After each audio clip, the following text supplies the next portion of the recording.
श्रृंगार करके कहा जाता है मैं अमरपुर के बाजार जाता हूँ अमरपुर के बाजार अरे अरे चलना सुने वाले मिले हैं ऐसा दाव मैच खेले वाले होते हो बॉलर है बॉल डालते बैट्समैन है धड़ाधड़ छक्का चौका चौका की परिस्थिति को रखे तब बहुत देर से छक्का चौका लगा ले तो नहीं बनती इसका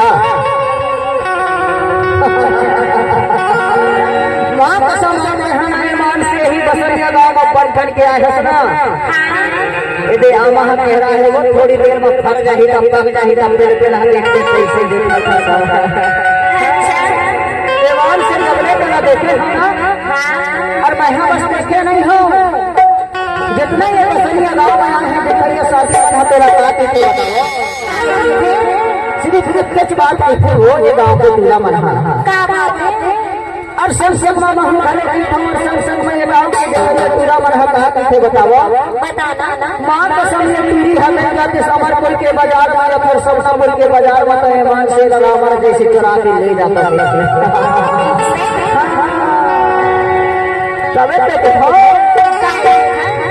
और मोर जुड़ा जुड़े पे देखते हो हमने ईमान से तोड़ा महा पर दिल के रानी बना दे तो कसला के अरे वो रोज जंगल में मानेगा तह 16 श्रृंगार न करके जब वापस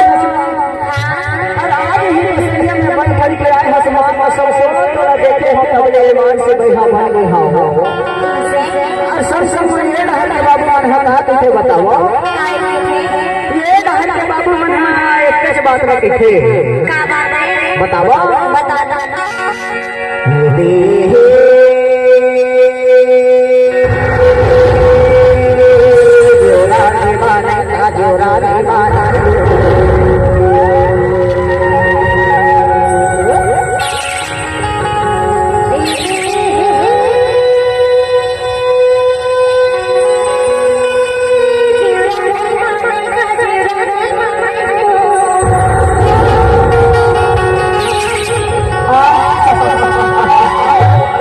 जैसे तोरे जुड़ा खाले नहीं मानी जाओ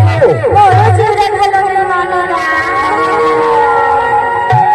तो हमारे से एक बार माया तीन से गुजारे आने वाली आज ही बसरिया गाँव तो ईमान से एकदम नहीं छोड़ सका इंसान नहीं माटी छापले को पाजर मोर चुना चुका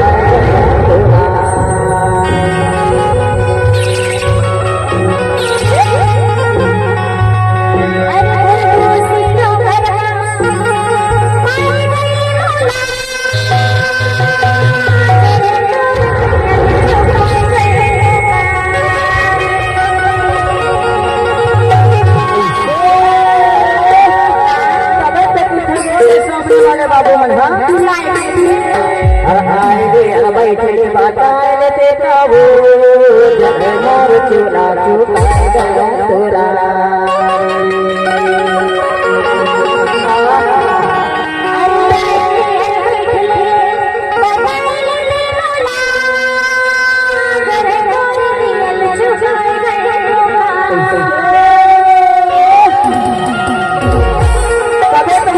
बैठे हैं हमारे नौनी मन हटा के बताओ और वही नौनी मन महू भलो के खाओ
माया वाली आज दिन बना में हमारे पर सबना परिवार भेट गई है पर आप कहीं नहीं बसनिया बाबा मेरे अवस्था वही मौका ला चुका के हम एक टोला बतावा